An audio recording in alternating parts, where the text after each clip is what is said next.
27 তারিখ নির্বাচনকালীন এই সময়ে নির্বাচন কমিশনের অফিস সব খোলা থাকে।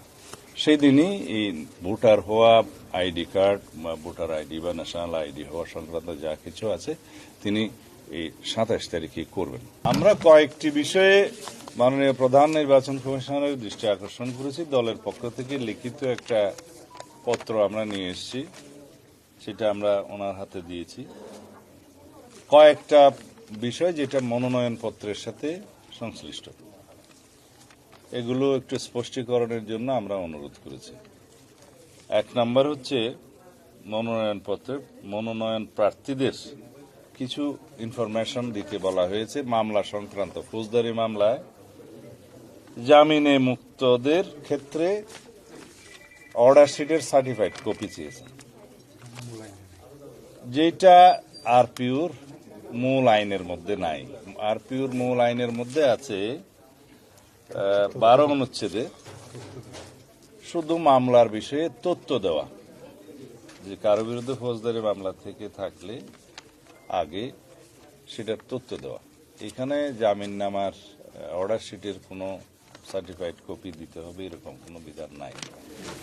তাছাড়া আপনারা সবাই জানেন যে বিগত ফ্যাসিবাদী আমলের সময় আমাদের অধিকাংশ প্রার্থীদের ক্ষেত্রে যারা মনোনয়ন পেয়েছে এবং সাধারণ জনগণের বিরুদ্ধেও সাংবাদিকদের বিরুদ্ধেও আছে কয়েকশো করে গায়েবী মামলা আছে। সেই মামলাগুলোর হদিশই আমরা এখনো করতে পারি না অনেকগুলো মামলার।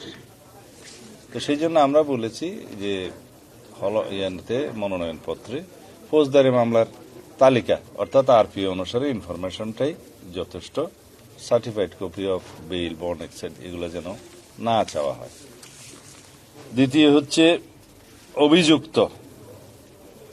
এখানে অভিযুক্তের ক্ষেত্রে বলা আছে কিছু বিধান আছে, যদি অভিযুক্ত হয় মনোনয়ন পত্রে চাওয়া হয়েছে যে আমি কখনো ফৌজদারি মামলায় অভিযুক্ত হইনি, যদি সঠিক হয় হ্যাঁ বলবেন, আর যদি বেঠিক হয় না বলবেন।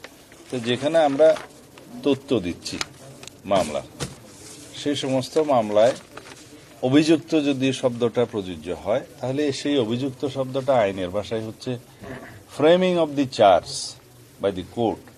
এই শব্দটা আছে যে আদালত কর্তৃক অভিযোগ গঠনের ক্ষেত্রে অর্থে সেটা যেন গণ্য করা হয়।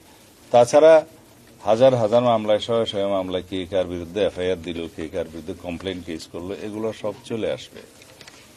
তো ওনারা এটা পরীক্ষা করে দেখছেন এবং আশ্বাস দিয়েছেন যে ওনারা এটা যথেষ্ট গুরুত্ব সহকারে দেখবেন। 3 নম্বর হচ্ছে ব্যাংক অ্যাকাউন্ট। বলা হয়েছে প্রার্থী অথবা এজেন্ট, নির্বাচনী এজেন্ট ব্যয় নির্বাহের ক্ষেত্রে একটা ব্যাংক অ্যাকাউন্ট খুলতে হবে। তো বলা হয়েছে, প্রথমে বলা হচ্ছে যে প্রত্যেক নির্বাচনী এজেন্ট বা যে ক্ষেত্রে নির্বাচনী এজেন্ট নেই সেই ক্ষেত্রে প্রতিদ্বন্দ্বী প্রার্থী।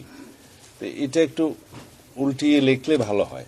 সেটা আমরা বলেছি যে প্রথমে একজন প্রার্থী নির্বাচনী চিফ এজেন্ট অথবা এজেন্ট নিয়োগের বিষয়টি আসবে যখন মার্কাটা দেয়া হবে, সেটা জানুয়ারির 20 তারিখ 21 তারিখের দিকে আসবে। তো তার আগ পর্যন্ত তো প্রার্থী নিজেকেই ব্যাংক অ্যাকাউন্টটা খুলতে হবে। তো সেই জন্য আমরা বলেছি প্রথমে লেখেন যে প্রার্থী অথবা নির্বাচনী এজেন্ট। তো এটা খুবই সিম্পল কারেকশন, এটা ওনারা করবেন বলে আশ্বাস দিয়েছেন।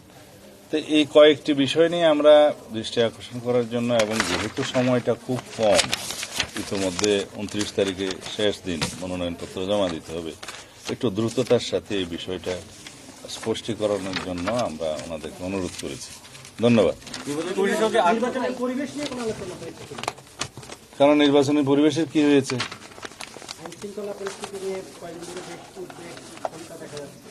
আইন শৃঙ্খলা পরিস্থিতি নিয়ন্ত্রণের দায়িত্ব সরকারের। নির্বাচন চলাকালীন সময়ে নির্বাচন কমিশন যেভাবে চাইবেন সেভাবে কর্মকর্তাদের নিয়োগ বদলি এই সমস্ত হয়, আর কিছু কিছু বিধান আছে প্রশাসনিক কাজে, তাদের এখতিয়ার থাকে, কিন্তু প্রাইমারিলি সবকিছু সরকারের দায়িত্ব। এই ক্ষেত্রে আমরা নির্বাচনী পরিবেশ সুষ্ঠু থাকুক কামনা করি, আশা করি। সরকারকে আমরা আহ্বান জানিয়েছি এবং জনগণও চায় এবার উৎসবমুখর পরিবেশে স্বাধীনভাবে মুক্তভাবে ভোট দিবে। তো সুতরাং আশা করি আইন শৃঙ্খলা পরিস্থিতির ক্রম উন্নতি হবে। সারাদিন ভাই, আর একটা প্রশ্ন, ভারপ্রাপ্ত চেয়ারম্যান 25 তারিখে আসছেন, তার ভোটার হওয়ার ব্যাপারে কোনো আলাপ আলোচনা আপনারা আজকে করেছেন কিনা? 25 তারিখ হচ্ছে বৃহস্পতিবার, শুক্রবার হচ্ছে 26 তারিখ, শনিবার 27 তারিখ নির্বাচনকালীন এই সময়ে নির্বাচন কমিশনের অফিস সব খোলা থাকে। সেই দিনই এই ভোটার হওয়া, আইডি কার্ড বা ভোটার আইডি বা ন্যাশনাল আইডি হওয়া সংক্রান্ত যা কিছু আছে তিনি এই 27 তারিখে করবেন।